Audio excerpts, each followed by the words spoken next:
자랑이 관계를 망친다. 당신도 모르게 사람을 떠나게 하는 말들. 시작하겠습니다. 야, 너 아직도 그 차 타고 다녀? 우리 애 이번에 대기업 들어갔어. 너 요즘 유명한 영 알지?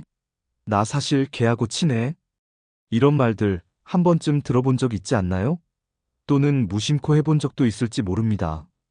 자랑은 기분 좋은 순간을 나누는 것 같지만 듣는 사람에겐 상처가 될 수도 있습니다. 잘못된 자랑은 상대를 불편하게 하고 심지어 관계를 멀어지게 만들기도 합니다. 오늘은 절대 하면 안 되는 자랑과 그 이유를 낱낱이 파헤쳐 보겠습니다. 1. 돈 자랑은 빈약함을 드러낸다. 영수 씨는 모임에서 이번 달 매출이 억 단위야라며 외제차를 자랑했습니다. 그 순간 친구들은 와, 대단하다라고 하면서 돈도 많이 벌었으니 오늘 밥값은 영수가 내겠지? 영수가 저녁을 사도록 부추겼습니다. 하지만 사업 결제 대금 문제가 있어 당장 돈 쓰기가 부담스러웠던 영수 씨는 저녁값을 낼까 말까 고민을 하다가 결국 계산할 때 급하게 자리를 떠버렸습니다. 결국 친구들이 비용을 나누어 부담하게 되었죠. 돈 자랑을 하는 순간 주변인들은 속으로 잘 버니까 이 친구가 사겠지? 이 정도는 얼마 안 할 것 아냐? 라는 생각을 하게 됩니다.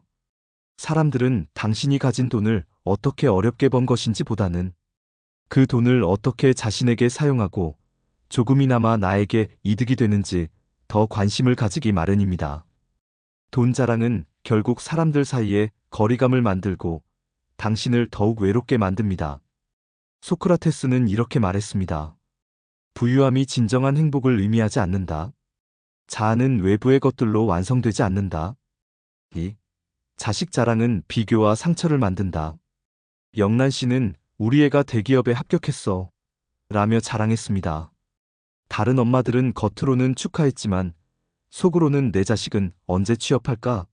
라는 고민이 생겼죠. 자녀 자랑은 누군가에게는 기쁨이, 다른 누군가에게는 상대적 박탈감과 상처가 됩니다. 자녀가 잘 되었다고 다른 사람까지 기쁘게 할 수는 없습니다. 자녀 자랑이 불러오는 것은 결국 감정의 단절입니다. 자녀 자랑은 타인의 상황과 감정을 무시할 수 있습니다. 진정한 품격은 자녀가 잘 되었다고 자랑하는 것이 아니라 타인의 입장에서 공감하고 배려하는 데서 나옵니다. 3. 학벌 자랑은 사람을 멀어지게 만든다. 우리 대학 출신들은 역시 다르지. 라고 자랑한 민철 씨. 그 말을 듣고 속으로 불편해한 사람은 바로 정은 씨. 그는 지방대 출신인데 학벌로 자신을 평가받는 것이 불편했죠. 학벌 자랑은 사람들 사이에 눈에 보이지 않는 벽을 만듭니다. 진짜 중요한 건 학벌이 아니라 현재의 태도와 실력입니다.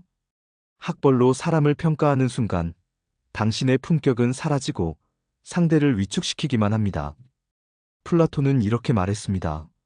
학벌은 한때의 성취일 뿐 현재의 당신을 평가하는 기준은 아닙니다. 겸손과 배려로 사람을 대하는 태도가 진짜 품격을 보여줍니다. 4. 인맥 자랑은 허상에 불과하다. 나 요즘 유명한 영 알아? 라는 태호 씨의 자랑에 사람들은 겉으로는 우와 대단하다 고 반응했지만 속으로는 이런 자랑이 한두 번이 아닌데 아는 게 뭐 그리 대단한 건지? 라는 생각이 들었습니다. 인맥 자랑은 본인의 능력이 아닌 타인의 이름에 기대는 것처럼 보이게 만듭니다.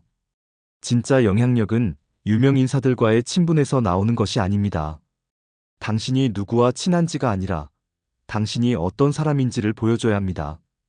존 로크는 이렇게 말했습니다. 진정한 권력은 타인의 이름에 의존하지 않고 자아에 의존하는 것이다. 진정한 관계는 자랑할 필요 없이 자연스럽게 드러납니다. 인맥 자랑은 허상일 뿐 자신이 누구인지로 사람들에게 진정으로 인정을 받아야 합니다. 5. 동네 자랑은 위화감을 만든다. 우리 동네가 요즘 핫해. 사는 사람들 수준이 다르지. 라는 혜린 씨의 자랑에 다른 사람들은 웃음 속에 불편함을 감추었죠. 특히 전세로 살고 있는 민영 씨는 마음속으로 이 모임은 이제 못 나오겠다는 생각이 들었습니다. 동네 자랑은 내가 사는 곳은 이렇게 멋지고 고급지다는 메시지를 전하지만 듣는 사람은 나는 그만큼 못 사는구나라는 생각이 들 수 있습니다. 진정한 품격은 사는 곳이 아니라 그곳에서 어떤 삶을 살아가고 어떤 사람으로 성장하는지에 달려 있습니다. 아리스토텔레스는 이렇게 말했습니다. 겉으로 드러나는 부유함이 아니라 마음의 부유함이 중요하다. 동네 자랑은 결국 내면의 진정성을 가리는 일이 될 수 있습니다. 진정한 품격은 사는 곳이 아니라 그곳에서 나누는 정과 따뜻한 마음에서 나옵니다. 6. 명품 자랑은 입 밖으로 꺼내지도 말라. 이 가방 봐, 신상 명품이야. 라는 은지 씨의 자랑에 친구들은 웃으며 맞장구 쳤지만 속으로는 내가 언제 이런 가방을 살 수 있을까라는 생각이 떠올랐습니다. 명품 자랑은 결국 내가 이만큼 잘 나가고 있어라는 메시지를 전달하지만 그런 자랑은 사람들에게 위축감을 주고 거리감을 만들 뿐입니다. 진정한 품격은 물건의 가격이 아니라 당신의 태도와 마음에서 나옵니다. 에픽테토스는 이렇게 말했습니다. 진정한 가치는 외부의 물질에서 나오는 것이 아니라 내면의 미덕에서 나온다. 명품 자랑은 당신을 꾸밀 수 있지만 진정한 가치는 마음과 태도에서 나옵니다.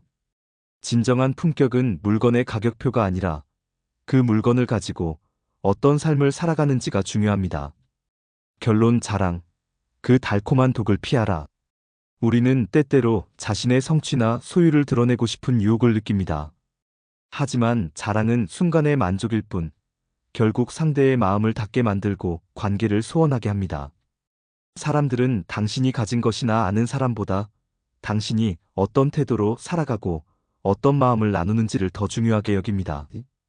자랑은 단기적으로 기분을 좋게 할 수 있지만 결국 사람들과의 관계를 멀어지게 만듭니다. 우리는 자랑하고 싶은 유혹을 느끼지만 진정 중요한 것은 우리의 말과 행동이 타인에게 어떤 영향을 미치는지입니다. 자랑보다는 공감과 배려를 통해 사람들과 더 깊은 관계를 쌓을 수 있습니다.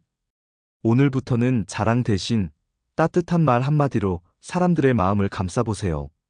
그때 진정한 품격이 빛을 발할 것입니다. 그럼 겸손과 관련된 명언을 들으며 마무리하겠습니다. 소크라테스 자신을 과시하는 것은 자신의 부족함을 숨기려는 시도에 불과하다. 프란시스 베이컨 자랑은 속임수의 일종이다. 진정한 강함은 조용한 겸손에서 나온다. 에픽테토스 자랑하는 것은 자신을 과대평가하는 것이며 그것은 진정한 내면의 평화를 방해한다. 노자 가장 큰 지혜는 자신을 드러내지 않는 것이다. 헨리 워드 비처 겸손은 자랑보다 더 큰 아름다움을 지닌 덕목이다. 마르쿠스 아우렐리우스 자신을 자랑하지 말라. 다른 사람의 인정을 구할 필요 없다. 당신의 가치는 그 자체로 충분하다. 구독과 좋아요는 큰 힘이 됩니다. 감사합니다.